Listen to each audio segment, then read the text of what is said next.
The Day the Sky Belonged to America. How the P-51 Mustang Shattered Japan's Last Illusion. April 7, 1945. Tokyo Bay, Japan.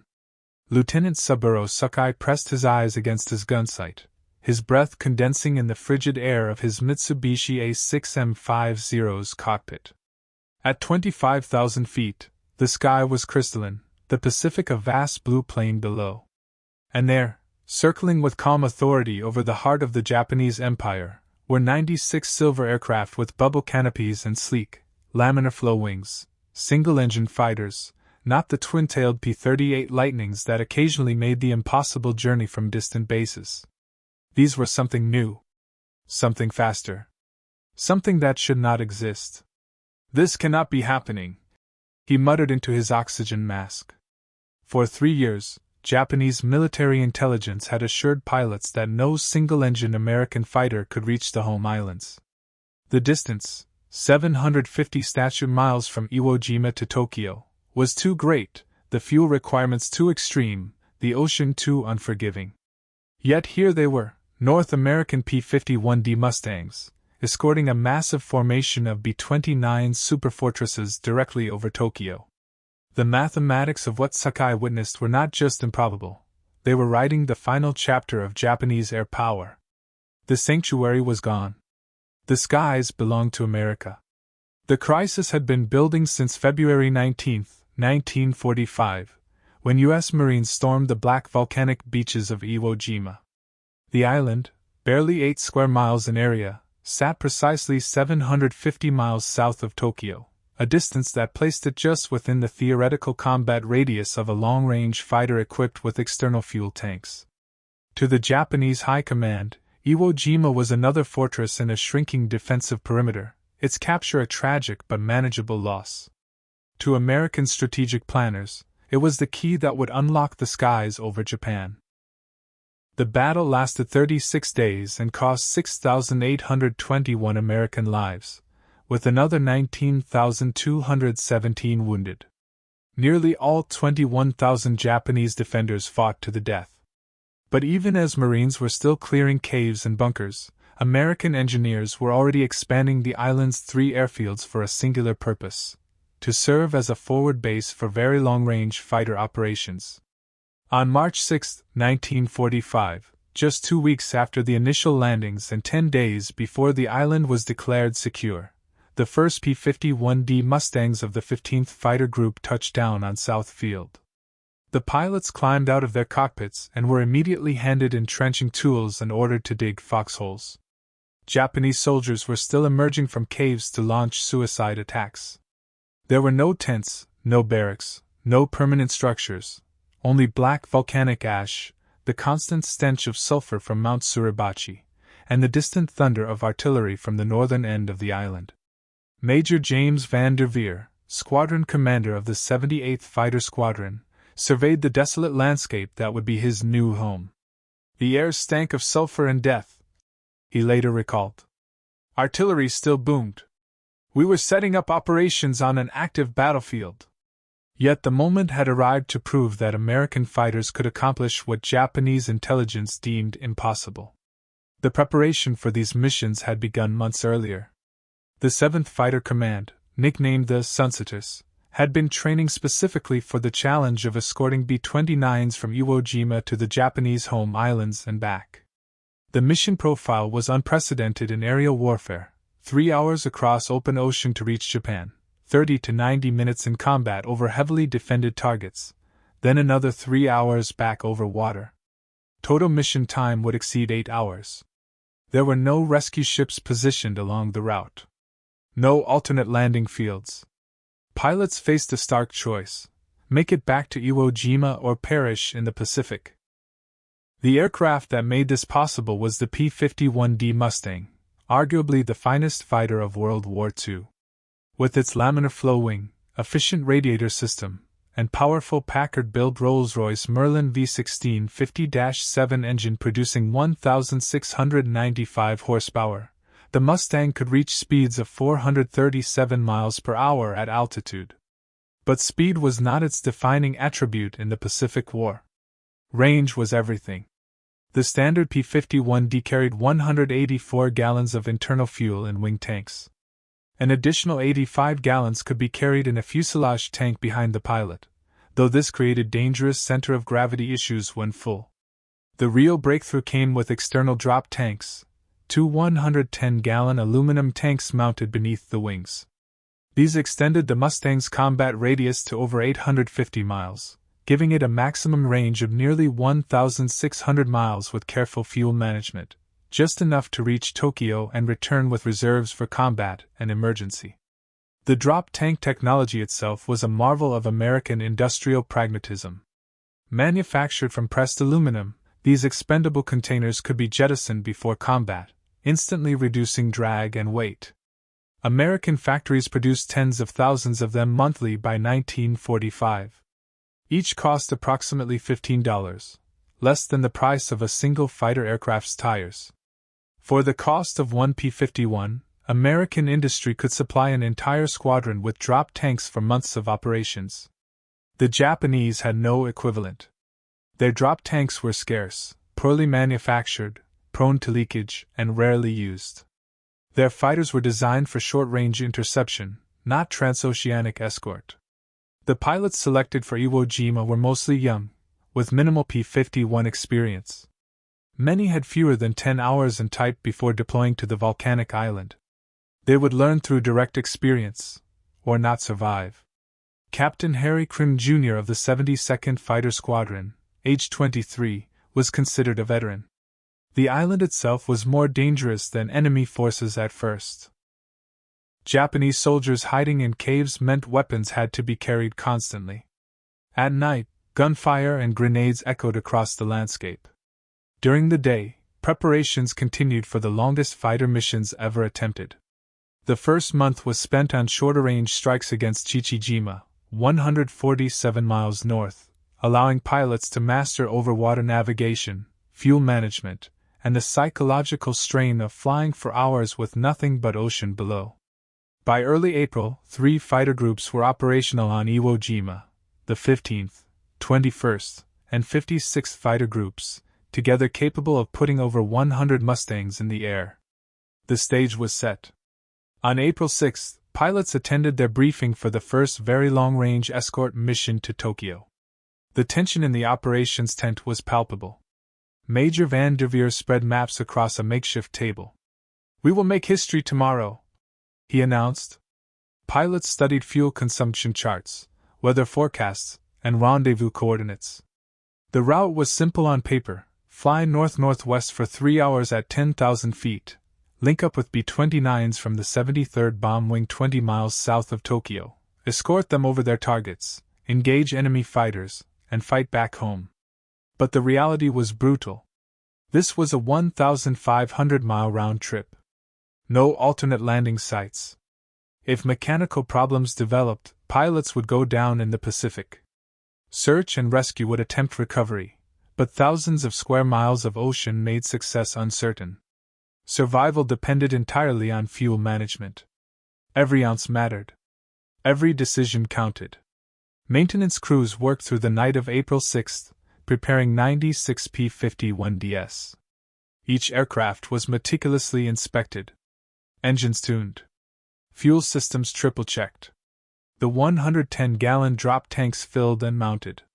Fuselage tanks topped off. Gun bays loaded with 1,880 rounds of .50 caliber ammunition. Oxygen systems tested. At 0700 hours on April 7, pilots began pre-flight routines. They dressed in layers, knowing temperatures would approach -40 degrees Fahrenheit at altitude. Flight suits, Mae West life preservers, parachutes, survival kits, each man carried emergency rations, water, signal flares, and shark repellent. Chances of survival if ditching were slim, but preparation might make the difference. At 0800 hours, the first flight of 4 Mustangs rolled down South Field's runway and lifted into the morning sky. Within 20 minutes, 96 P-51Ds were airborne, forming up into flights of 4, squadrons of 16, groups of 48. The Armada turned north-northwest and set course for Tokyo. The journey tested every aspect of pilot skill and aircraft capability. Flying in tight formation for 3 hours required constant concentration. The slightest deviation in throttle position affected fuel consumption significantly. Pilots monitored gauges obsessively: fuel burn rate, oil pressure, coolant temperature. One B-29 flew ahead as a navigation aircraft, its sophisticated equipment guiding the Mustangs across the empty ocean. Below, nothing but blue water for hundreds of miles. Some pilots experienced enhanced hearing, imagining engine problems where none existed. Every slight variation in engine tone caused panic. Was that Miss Real? Should I turn back now? 2 hours in, pilots began switching to their fuselage tanks, burning down the most problematic fuel supply first. The 85 gallons behind the cockpit created severe center of gravity issues, making the Mustangs sluggish and unresponsive. Pilots needed to burn that fuel quickly to regain combat agility. As the tank emptied, the aircraft returned to its normal, nimble handling. After 2 hours and 45 minutes, the first landmark appeared, the Japanese coast. Mount Fuji rose magnificently in the distance, its snow-capped peak unmistakable even from 50 miles away.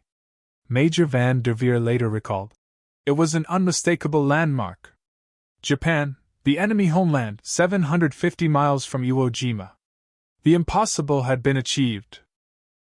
As the Mustangs approached the rendezvous point south of Tokyo, they spotted their charges, 103 B-29 superfortresses stacked from 12,000 to 18,000 feet. Each B-29 was over 99 feet long with a 141-foot wingspan, capable of carrying 20,000 pounds of bombs. Circling protectively around them were 96 gleaming Mustangs. The moment they crossed the coastline, pilots reached down and pulled the drop tank release handles. 220 gallons of external fuel fell away, tumbling toward the ocean. Instantly, the Mustangs became lighter, faster, more responsive. Now they were fighters again, not fuel tankers. The transformation was dramatic.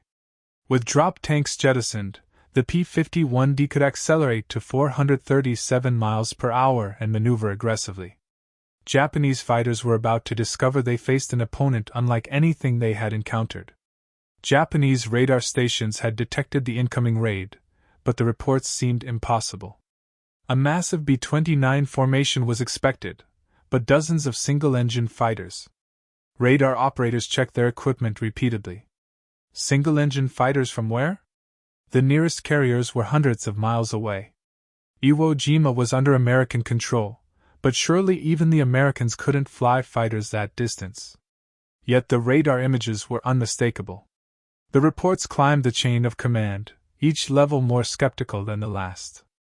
Lieutenant Saburo Sakai received the scramble order at 10:45 hours.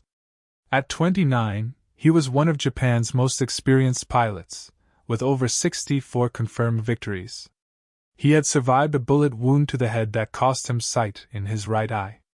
He climbed into his Mitsubishi A6M50 with absolute confidence. American single-engine fighters simply could not be over Tokyo. Whatever was coming must be carrier-based Hellcats or Corsairs, formidable, but familiar.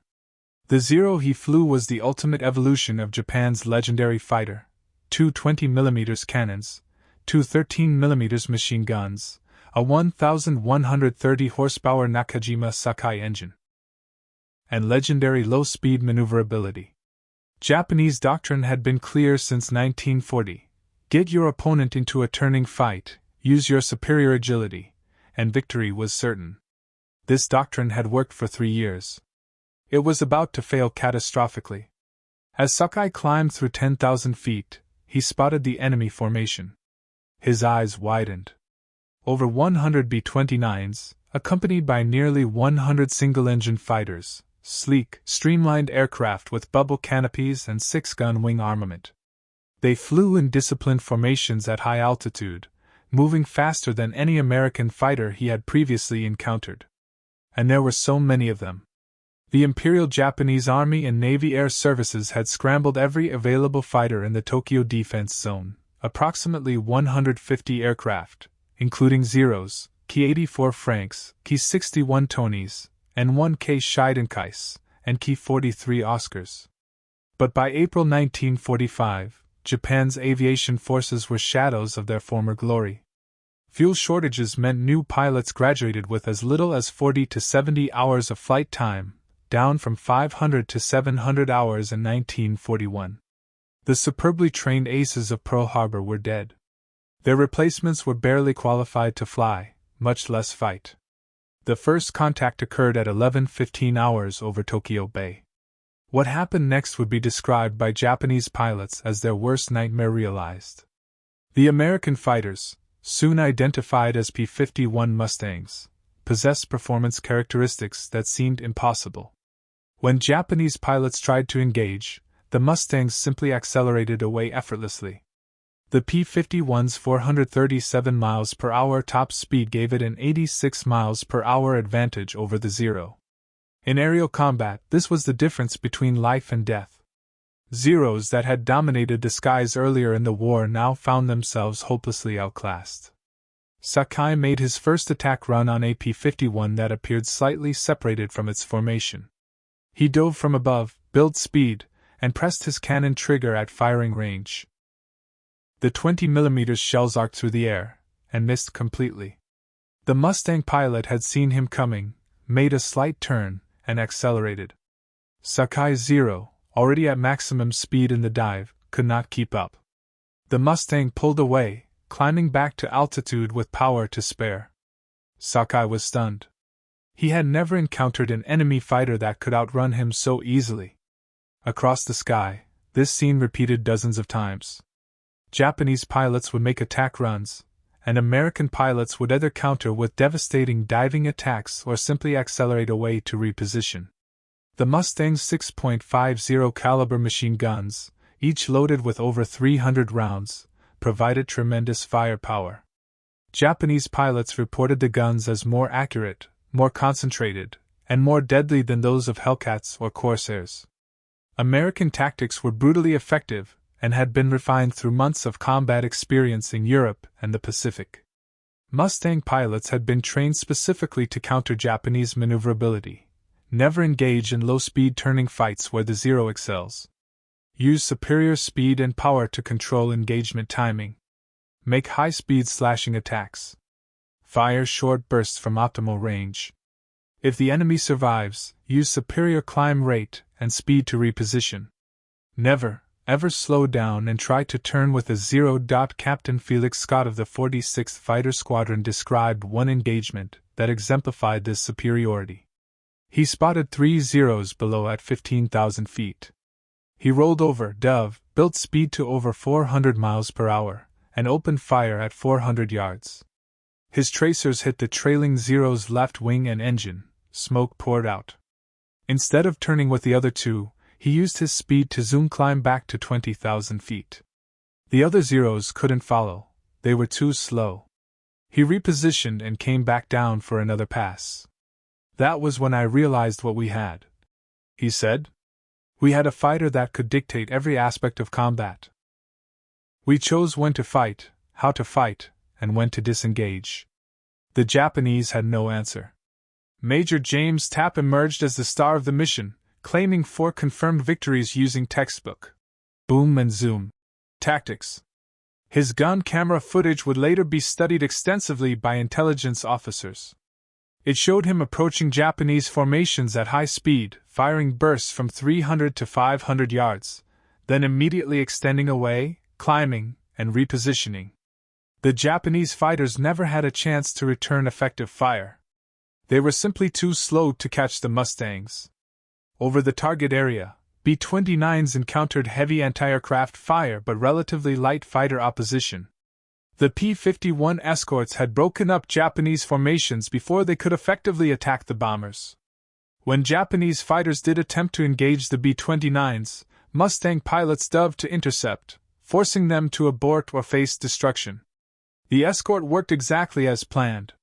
The bombers completed their mission, dropping hundreds of tons of incendiaries on Tokyo's industrial districts. The air battle lasted approximately 15 minutes. When it ended, the results spoke volumes. American pilots claimed 21 Japanese aircraft destroyed, with 1 probable and 5 damaged, Japanese anti-aircraft fire and fighters shot down 2 P-51s. One additional pilot bailed out after mechanical failure. The exchange ratio was devastating, over 10 Japanese aircraft lost for every American fighter. Most critically, only 3 B-29s were lost to enemy action, far fewer than typical for unescorted raids. The real victory was psychological. Japanese pilots returned to their bases shaken and demoralized. They reported fighting a new type of American fighter that was faster, more powerful, and capable of reaching Japan from bases 750 miles away. The implications were staggering. If American fighters could escort bombers all the way to Tokyo, Japan's air defenses were effectively broken. There was no sanctuary, no safe airspace, nowhere to regroup and train new pilots without facing American air superiority. The return flight tested pilots as severely as the combat had. They had been in their cockpits for over 6 hours, physically and mentally exhausted. Fuel gauges showed disturbing numbers. Some pilots had less than 30 minutes of fuel remaining when they spotted Iwo Jima on the horizon. The volcanic island, barely visible, was the most beautiful sight they had ever seen. One by one, the Mustangs dropped into the landing pattern, touched down, and shut down. Pilots climbed out on shaking legs, having accomplished what many thought impossible. Ground crews mobbed them with questions. Did you make it to Tokyo? Did you see Mount Fuji? The pilots were too exhausted to answer. All they wanted was food, water, and sleep. Intelligence officers were less interested in comfort than in data. Debriefings began immediately. Each pilot was questioned about fuel consumption, aircraft performance, Japanese tactics, and enemy strength. Gun camera footage was developed and analyzed. Kill claims were verified. The most important finding was simply that it worked. Very long-range fighter escort was feasible. The fuel calculations were accurate. The aircraft performed as designed. Pilots could handle the physical and mental stress of 8-hour missions. The strategic bombing campaign against Japan had just entered a new and more devastating phase.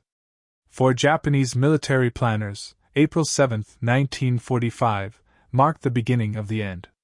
The assumption that single-engine American fighters could not reach the home islands had been shattered completely. Within days, Japanese intelligence identified the mysterious new fighters as P-51 Mustangs operating from Iwo Jima. They analyzed captured tactical manuals and interviewed pilots who had encountered P-51s over China and Europe. What they learned was deeply disturbing. The P-51 was not just another American fighter. It was arguably the best fighter aircraft in the world, and it was now flying in strength over Japan. Japanese aircraft designers studied the P-51's specifications with growing despair. The Americans had created a fighter that combined high speed with long range, powerful armament with good high-speed maneuverability, and advanced technology with reliable operation. The Mustang's Packard Merlin engine produced 1,695 horsepower at war emergency power, compared to the Zero's 1,130. This power difference translated into advantages across the board: speed, climb rate, dive performance, and high-altitude combat capability. The drop tank technology particularly impressed Japanese engineers. American pilots could fly 750 miles with external fuel, drop the tanks to regain full combat performance, fight over the target, and still have sufficient internal fuel to return home safely. Japanese drop tanks were crude by comparison: thin metal that cracked under stress, leaked frequently, created excessive drag, and were in short supply. Japanese fighter range was limited by internal fuel capacity, which had been optimized for maneuverability over range. Lieutenant Saburo Sakai wrote in his diary after that first encounter, "Today I saw the future, and it belongs to America. Their new fighter is superior to our Zero in every measurable way except low-speed maneuverability. And their tactics prevent us from exploiting that single advantage. They are faster, have more powerful engines, superior firepower, better radios, and most critically, they have unlimited range with their drop tank system. We are defending our homeland with aircraft designed 5 years ago. They are attacking us with the most advanced fighter in the world. Unless something changes dramatically, we cannot win this air war." the strategic implications extended beyond individual aircraft performance. The fact that American fighters could now escort bombers meant B-29 raids would become more accurate, more concentrated, and far more destructive. Previously, B-29s had to bomb from very high altitude to stay above anti-aircraft fire and fighter attacks, sacrificing accuracy. Now, with fighter escort, bombers could fly lower, bomb more accurately, and complete missions with acceptable losses.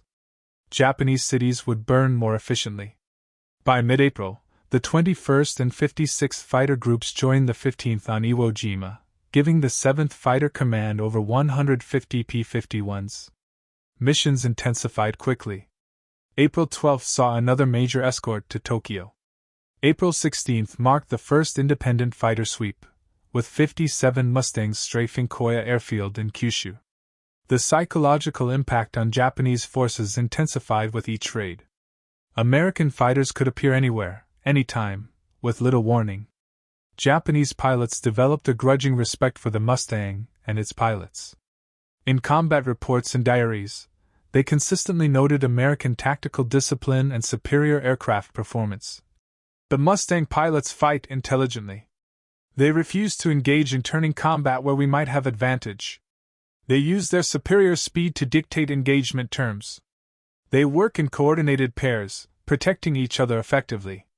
Their aircraft quality is superior to anything we can field. Our pilots are brave, but bravery cannot overcome such technical disadvantage. The P-51's capabilities were magnified by other American advantages. By 1945, new American pilots arrived in combat zones with 300 to 600 hours of flight time and extensive gunnery training. They had trained on modern aircraft with experienced instructors. They understood tactics, formation flying, radio discipline, and emergency procedures thoroughly. Japanese pilots in 1945 had perhaps 40 to 70 hours total flying time. Many had never fired their guns at aerial targets. Some had never practiced combat maneuvers. They were sacrificing young men with minimal training against superbly prepared opponents. American logistical superiority became more evident with each passing week. Iwo Jima's airfields expanded continuously.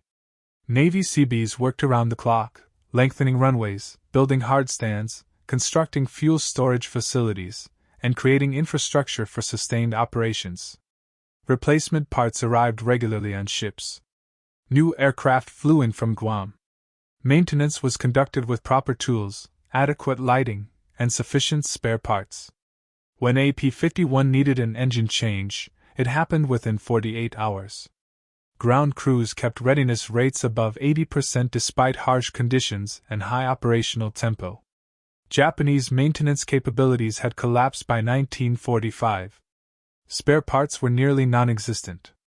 Aircraft sat grounded for weeks awaiting simple repairs. Engines failed due to poor quality synthetic oil. Fuel was contaminated with impurities.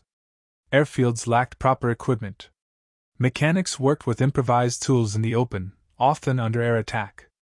Japanese readiness rates fell below 40%. For every 3 aircraft on paper, fewer than 2 could actually fly, and those that did were increasingly obsolete models maintained past their design life. The quality of Japanese aviation fuel had deteriorated significantly.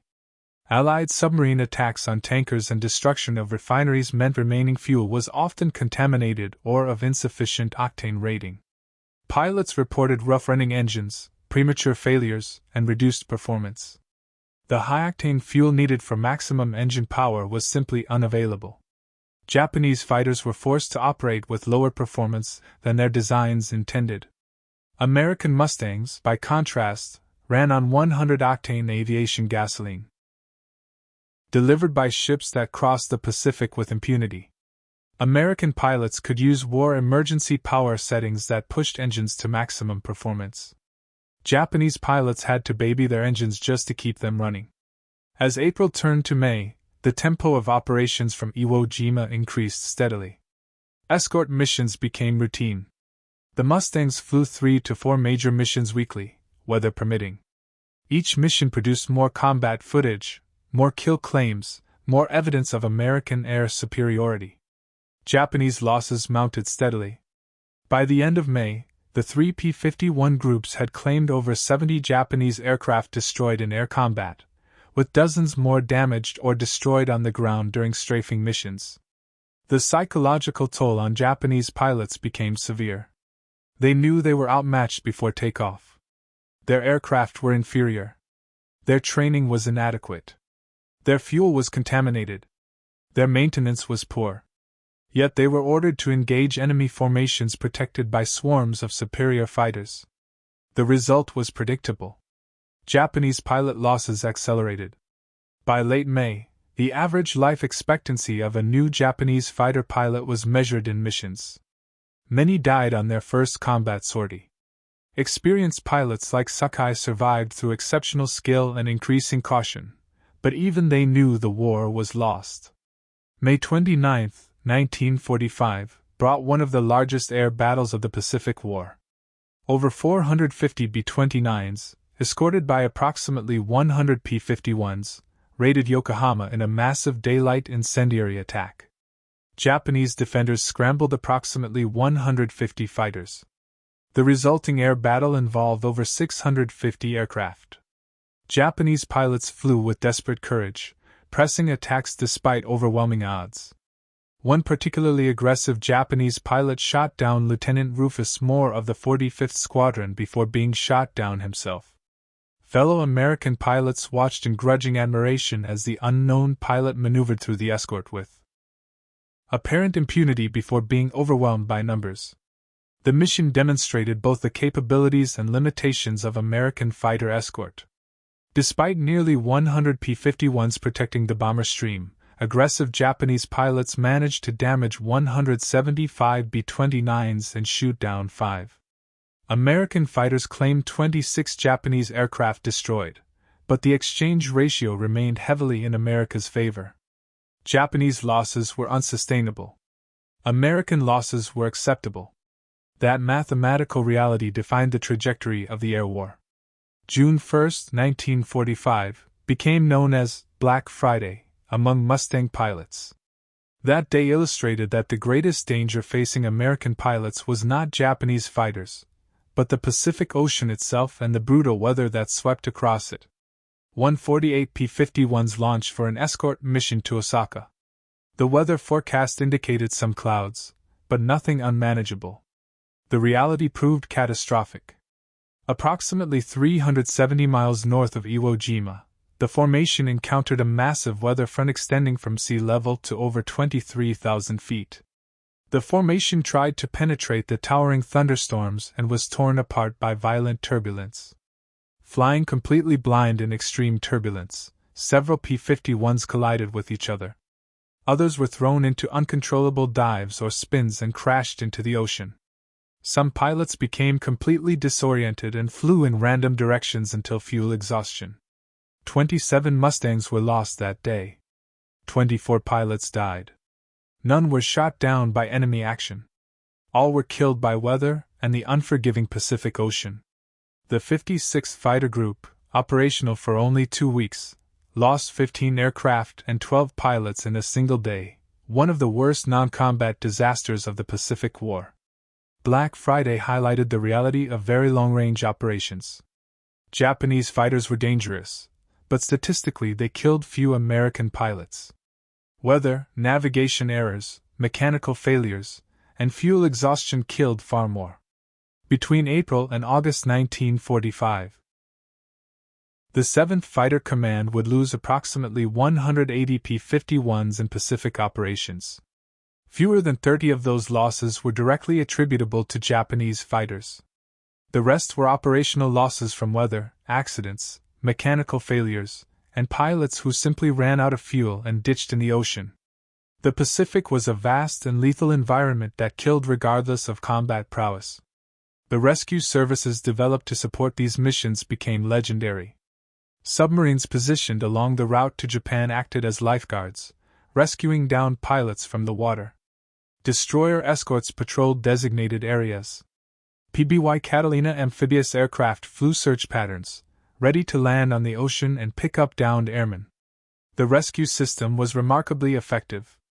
Approximately 60% of pilots who went down in the Pacific during these missions were rescued alive. Lieutenant Frank Ayres of the 15th Fighter Group was rescued twice. First after bailing out 430 miles from Iwo Jima due to mechanical damage, and again 2.5 months later after battling 3 Japanese fighters. By July 1945, the character of the air war over Japan had fundamentally changed. Japanese fighter opposition decreased markedly. Many of Japan's remaining aircraft were being held in reserve for the anticipated Allied invasion of the home islands. Japanese leadership had decided to preserve their dwindling air strength for kamikaze attacks against invasion fleets rather than waste them in hopeless air-to-air combat against superior American fighters. This meant many P-51 missions encountered little or no aerial opposition. The Mustangs increasingly focused on ground attack missions, strafing airfields and industrial targets. The strafing missions proved more dangerous than air combat in some ways. Flying at low altitude through concentrated anti-aircraft fire was terrifying and deadly. Japanese ground gunners became quite effective at leading fast-moving targets. P-51s would sweep across airfields. Anti-aircraft guns would track them, throwing up walls of explosive shells and machine gun fire. Many Mustangs returned to Iwo Jima with battle damage from ground fire. Some did not return at all. Despite the dangers, the strafing campaign was remarkably effective. Between April and August 1945, P-51s from Iwo Jima claimed destruction or damage of over 1,000 Japanese aircraft on the ground. Captured Japanese records confirm that ground attacks devastated their remaining air forces. Aircraft that survived American strafing were often so badly damaged they could never fly again. Japan's already depleted air strength was being methodically destroyed, one airfield at a time. The Japanese response to the P-51 threat evolved through the summer of 1945, but options were severely limited. They could not build fighters with performance equal to the Mustang. Their aircraft industry, pummeled by months of strategic bombing, struggled to produce even obsolete designs. They could not train pilots to American standards because fuel shortages meant training flights were minimal. They could not match American logistics because the submarine blockade had strangled their supply lines. They could not develop effective tactics against an enemy with overwhelming technical advantages. By August 1945, Japan's air defenses had essentially collapsed. On August 10, 1945, the Mustangs of Iwo Jima flew their last major combat mission of World War II. The 15th and 56th Fighter Groups engaged Japanese fighters near Tokyo and claimed 7 victories. 5 days later, Japan surrendered. The war was over. The Mustangs had flown 51 major missions to the Japanese home islands between April 7 and August 15, 1945. They had escorted hundreds of B-29 missions, conducted dozens of independent fighter sweeps and ground attack sorties, and established complete American air superiority over Japan. The final statistics told the story of air superiority achieved through technological excellence, superior training, and overwhelming industrial capacity. The 7th Fighter Command's P-51s were credited with 206 Japanese aircraft destroyed in air combat between April and August 1945, representing 75% of all Pacific P-51 aerial victories. The 15th Fighter Group led with 111 confirmed victories. The 21st scored 71. The 56th, despite arriving late and losing heavily on Black Friday, achieved 24 confirmed victories. 5 American pilots became aces while flying from Iwo Jima, including Major James Tapp, who was first to achieve the distinction on April 19 when he downed his 5th Japanese aircraft. American losses totaled approximately 180 P-51s over the 4-month campaign. Of these, fewer than 30 were shot down by Japanese fighters. The rest were operational losses. The exchange ratio in air combat exceeded 7-to-1 in America's favor. Japanese fighters were simply overwhelmed by American performance advantages, tactical superiority, and numerical strength. When Japanese pilots did achieve victories, it was typically through aggressive sacrifice tactics that cost them dearly. For Japanese pilots who survived the war, the memory of encountering P-51 Mustangs over their homeland remained vivid. Decades later, they recalled being confronted with the stark reality of American technical and industrial superiority.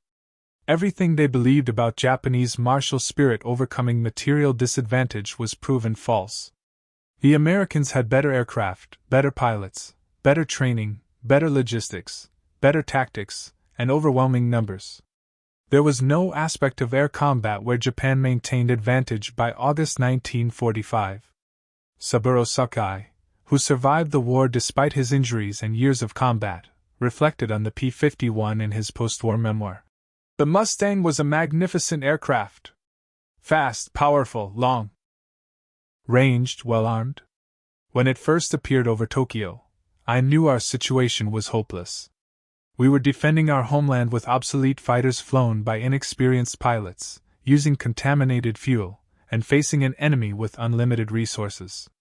American pilots in their Mustangs could fly 1,500 miles, fight over our cities, and return safely. We could barely fly 200 miles before fuel concerns forced us back. The technological gap was insurmountable. The P-51's strategic impact extended beyond the aircraft itself. The Mustang's appearance over Japan proved that American industrial capacity was unlimited. If Americans could mass-produce a fighter as sophisticated as the P-51, develop drop tank technology to extend its range, establish and maintain air bases 1,000 miles from their nearest major logistics hub, and conduct sustained operations across the Pacific Ocean's vast distances, then clearly there was no limit to what America could accomplish. This realization demoralized Japanese military leadership as much as any battlefield defeat. The comparison between American and Japanese aviation capabilities by mid-1945 was stark and unforgiving. American factories produced 96,318 aircraft in 1944 alone, including over 12,000 P-51 Mustangs.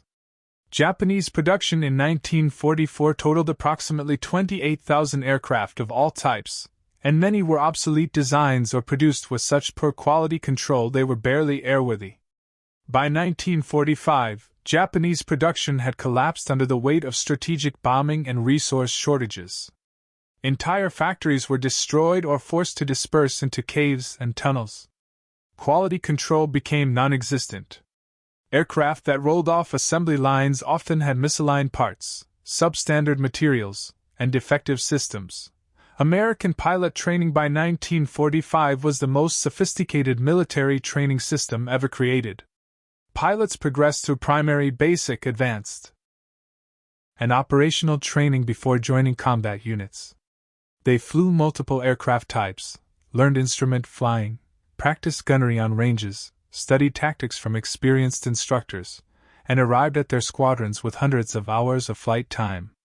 Japanese pilot training by 1945 consisted of minimal flight time and obsolete trainers, almost no gunnery practice due to ammunition shortages, and minimal instruction from the few surviving experienced pilots. New Japanese pilots were essentially being sent to their deaths with token preparation. The fuel situation epitomized Japan's collapsing industrial capacity. American B-29s and submarines had systematically destroyed Japan's oil refineries and tanker fleet. By mid-1945, Japan had only 8% of the aviation fuel it needed for sustained operations. What fuel existed was often contaminated with impurities that damaged engines. Training flights were cancelled. Operational flights were minimized. Aircraft sat grounded for lack of fuel while American Mustangs cruised overhead with full tanks. The psychological impact on Japanese personnel was devastating. They possessed aircraft but lacked fuel to fly them. They had pilots but lacked fuel to train them. They had the will to fight but lacked the means. The P-51 Mustang's appearance over Tokyo on April 7, 1945, thus represented more than just another fighter aircraft entering combat. It represented the culmination of American industrial mobilization, the effectiveness of Allied strategy, and the inevitable outcome when unlimited resources confronted limited ones. Every P-51 that flew over Japan carried with it the weight of American factories running 3 shifts, of aluminum mines in Tennessee, of oil fields in Texas, of training bases across the United States, of transport ships crossing the Pacific, of the scientific knowledge that created the Packard Merlin engine, of the engineering genius that developed drop tank technology, of the tactical innovation that created effective fighter escort doctrine. The Mustang was not just a fighter. It was American industrial civilization concentrated into 11,600 pounds of aluminum and steel. Japanese pilots understood this implicitly. When they saw Mustangs circling over Tokyo at 25,000 feet, they saw more than enemy fighters. They saw their own defeat made manifest. They saw that Japan had challenged the world's greatest industrial power and lost. They saw that all the rhetoric about Japanese spirit defeating American materialism was hollow propaganda. Superior spirit could not overcome an 86 miles per hour speed differential. Bushido warrior ethos could not match 6.50 caliber machine guns firing 5,000 rounds per minute. Samurai determination could not extend combat radius by 300 miles. The technical and industrial realities were unforgiving. The psychological impact on Japanese civilians was equally profound. They could see American fighters circling overhead with impunity. They understood that if enemy fighters could reach Tokyo, then nowhere in Japan was safe. The carefully constructed propaganda about Japan's defensive strength, about the impossibility of invasion, about the unbreakable home island fortress, all of it crumbled when civilians watched American aircraft overhead day after day without effective opposition. The reality of defeat became impossible to deny. The postwar analysis conducted by the United States Strategic Bombing Survey confirmed what Japanese personnel had experienced firsthand. American air superiority over Japan by summer 1945 was absolute and irreversible. The combination of strategic bombing destroying Japanese production, submarine blockade cutting resource supply, and overwhelming Allied numerical and technical superiority in combat created a situation where Japanese air forces could not meaningfully contest American operations. The P-51's role in establishing this superiority was critical. By providing effective bomber escort, the Mustang enabled devastating bombing campaigns that accelerated Japan's industrial collapse. The irony was that Japan had once produced one of the world's finest fighter aircraft. The Mitsubishi Zero of 1940 was revolutionary, combining unprecedented range with excellent maneuverability and adequate firepower. For 18 months, the Zero dominated Pacific skies. Japanese pilots flying Zeros shot down hundreds of Allied aircraft while suffering minimal losses themselves. But Japan failed to develop successor designs quickly enough. The Zero's airframe was pushed to its limits through various modifications, but fundamentally it remained a 1940 design fighting in 1945. Meanwhile, American aircraft design evolved rapidly. The P-51 Mustang represented 1944 technology, with more powerful engines, better metallurgy, superior systems integration, and revolutionary drop tank design.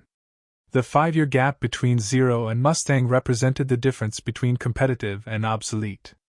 Japan's failure to maintain technological parity reflected deeper strategic and industrial limitations. The Japanese economy lacked depth. When initial supplies of critical materials were exhausted, Japan could not produce substitutes at scale. The Zero's lightweight construction, which provided such excellent maneuverability, relied on aluminum alloys of specific composition. As war progressed and material shortages intensified, Japanese aircraft were built with inferior alloys, recycled materials, and even wooden components. Performance suffered accordingly. American aircraft, by contrast, were built with effectively unlimited supplies of high-quality materials. There was no substitute aluminum in P-51s. There was no contaminated fuel in Mustang tanks. There were no improvised parts in Merlin engines. Quality remained consistent because supply chains remained intact. The training gaps similarly reflected resource limitations. Japanese pilot training was excellent when Japan had experienced instructors, adequate fuel, and time to train pilots thoroughly. As experienced pilots died in combat, training quality declined because there were fewer qualified instructors. As fuel became scarce, training flights were reduced because operational needs took priority.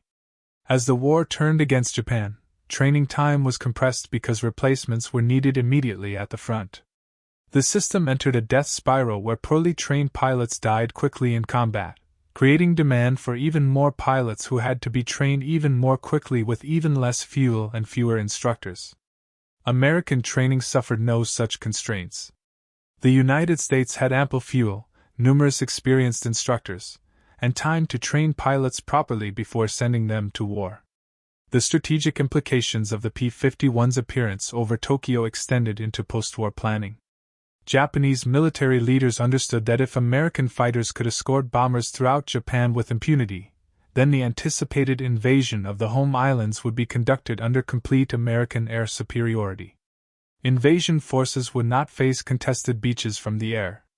Landing craft would not be strafed by Japanese aircraft. The invasion fleet would operate without fear of air attack.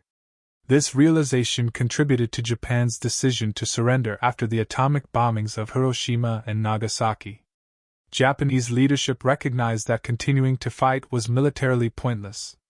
They could not defend their airspace, could not protect their cities, and could not resist invasion under such circumstances. The P-51's overwhelming dominance was one factor among many pushing Japan toward acceptance of defeat. In the decades after World War II, aviation historians and military analysts have consistently ranked the P-51 Mustang among the greatest fighter aircraft ever built. Its combination of performance, range, reliability, and effectiveness made it the gold standard against which other fighters were measured. The Mustang served in air forces around the world well into the 1950s. It fought in the Korean War. It served in counterinsurgency roles into the 1980s. Some P-51s remain airworthy today, treasured by collectors and air show audiences who appreciate this elegant weapon's historical significance. For the pilots who flew Mustangs from Iwo Jima to Tokyo and back, the aircraft held special meaning. They had flown missions that pushed the boundaries of what was possible. 8-hour flights over hostile ocean to fight over enemy homeland required courage, skill, and complete trust in their aircraft. The Mustang never let them down. The Packard Merlin engines ran smoothly hour after hour. The fuel systems fed properly. The hydraulics functioned reliably. The guns fired when needed. Every system worked as designed under the most demanding conditions imaginable. This reliability was the ultimate testament to American engineering excellence and quality production. The P-51 was built right, and it performed flawlessly when it mattered most. The Japanese pilots who faced Mustangs over Tokyo carried different memories. They remembered the moment when they realized their beloved Zero was obsolete. They remembered watching American fighters accelerate away with ease. They remembered the helplessness of being outmatched in every aspect of aerial combat. They remembered the sick feeling as fuel gauges dropped toward empty because Japanese fighters lacked the range to pursue enemies back to Iwo. Seeing American single-engine fighters over Tokyo on April 7, 1945, accomplishing what their own intelligence had assured them was impossible. The technological surprise that Japanese pilots experienced that day represented a complete intelligence failure. Japanese military planners had not anticipated that American engineers would develop drop tank technology sufficiently reliable and large capacity to extend fighter range to 1,600 miles. They had not imagined that American industry could produce fighters with 1,695 horsepower engines in quantities sufficient to equip entire groups. They had not believed Americans would capture Iwo Jima and turn it into a major air base in less than 6 weeks. At every step, Japanese assumptions about American capabilities proved wrong. American industrial and technological capacity consistently exceeded Japanese expectations. The final accounting of the Very Long-Range Campaign illustrated American dominance statistically. From April through August 1945, P-51 groups flying from Iwo Jima flew approximately 2,800 sorties to the Japanese home islands. They destroyed 206 Japanese aircraft in air combat, and damaged or destroyed over 600 more on the ground. They escorted over 1,000 B-29 bomber sorties with mission success rates exceeding 95%. American losses totaled approximately 180 aircraft, fewer than 30 to enemy action. The rest were operational losses in one of the most demanding operational environments in military history. The exchange ratio, the effectiveness rate, and the mission accomplishment all demonstrated that the 7th Fighter Command Mustangs achieved their objectives completely. The fundamental lesson of the P-51 over Tokyo was that wars between industrial powers are ultimately won by the side that can produce better equipment in greater quantities. Japanese pilots were brave. Japanese aircraft design was creative. Japanese tactical doctrine was sound based on early war experience. None of it mattered when confronting an enemy with overwhelming technical and numerical superiority. The Mustang represented what happens when advanced design, superb engineering, quality production, adequate resources, excellent training, and sound tactics combine. Japanese Zero pilots faced this combination and had no effective answer. The April 7, 1945, mission was the beginning of the end for Japanese air power. From that day forward, American fighters operated over Japan with increasing frequency and decreasing opposition. By August, Japanese skies belonged to America. The strategic bombing campaign proceeded with devastating effectiveness because bombers flew under fighter escort. Japanese cities burned because American bombers could bomb accurately from lower altitudes under fighter protection. The atomic bombs were delivered by B-29s that faced minimal opposition because Japanese fighters had been swept from the skies by P-51 Mustangs and their sister aircraft. The legacy of those missions lives on in air power doctrine. The principle that bombers need fighter escort was proven conclusively over Japan. The importance of aircraft performance, especially speed and range, was demonstrated repeatedly. The value of quality training was made evident by the exchange ratios. The necessity of industrial capacity to sustain prolonged operations was confirmed. All these lessons shaped postwar military aviation development and remain relevant today. For Lieutenant Saburo Sakai, watching those first P-51s circle over Tokyo, the moment represented both an ending and a revelation. His war was effectively over, though he would continue flying until the surrender. His nation's hope of victory was gone, though official propaganda would maintain the fiction for 4 more months. His confidence in Japanese technological superiority was shattered, replaced by a realistic assessment of American capabilities. In that moment of recognition, as he watched silver Mustangs wheel through the sky 750 miles from their base, Sakai understood that Japan had challenged the world's greatest industrial power and learned a harsh lesson. American resources, American engineering, American production capacity, American training systems, and American fighting spirit combined to create a war machine that Japan simply could not match. The P-51 Mustangs circling overhead were not just fighters. They were heralds of Japan's defeat, symbols of American triumph, and proof that in modern warfare, industrial capacity ultimately determines victory. The shock waves from that first mission rippled through Japanese military and civilian consciousness. What was thought impossible was now routine. American fighters over Tokyo. American bombers protected by swarms of escorts. American air superiority absolute and unchallengeable. The psychological impact was as devastating as the physical destruction. When your homeland skies belong to your enemy, when fighters you cannot match circle overhead with impunity, when every day brings fresh evidence of your inferiority, hope dies. That death of hope, more than any military defeat, pushed Japan toward surrender. The men who flew those Mustangs from Iwo Jima earned their place in aviation history. They accomplished missions that tested human endurance and aircraft capability to their limits. They fought and won against determined enemies. They pioneered long-range fighter operations that changed air warfare forever.